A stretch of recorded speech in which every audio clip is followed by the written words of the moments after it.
Somme 27.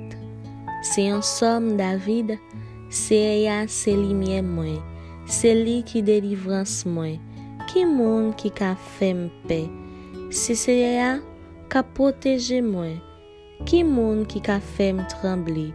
Les méchants yo ap marcher sous moi, les ennemis yo ap chercher touyem, c'est yo même k'ap bité, c'est yo même k'ap tomber.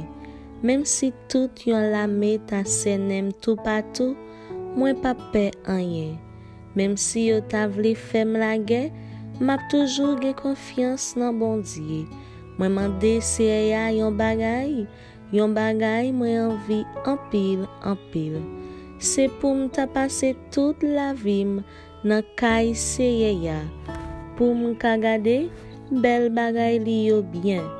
Pour m'ka pran temps pour me calculer nan kay qui a pas pour liya.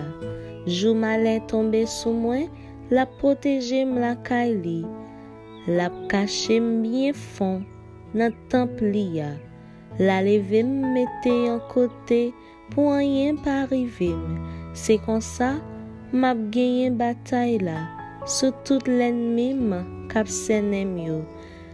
Ma bat tambour m'a offri bête pour touyer bay bon Dieu nan temple liya.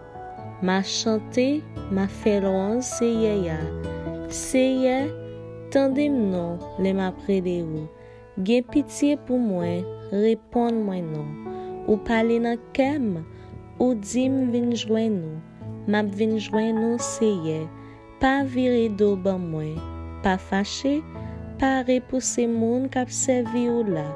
C'est ou qui tout secoue moi, pas quitter pour compte moi, pas la game. Papa mak maman te mettre la game, c'est va ramasser moi. C'est montre-moi Jean où vle vivre là.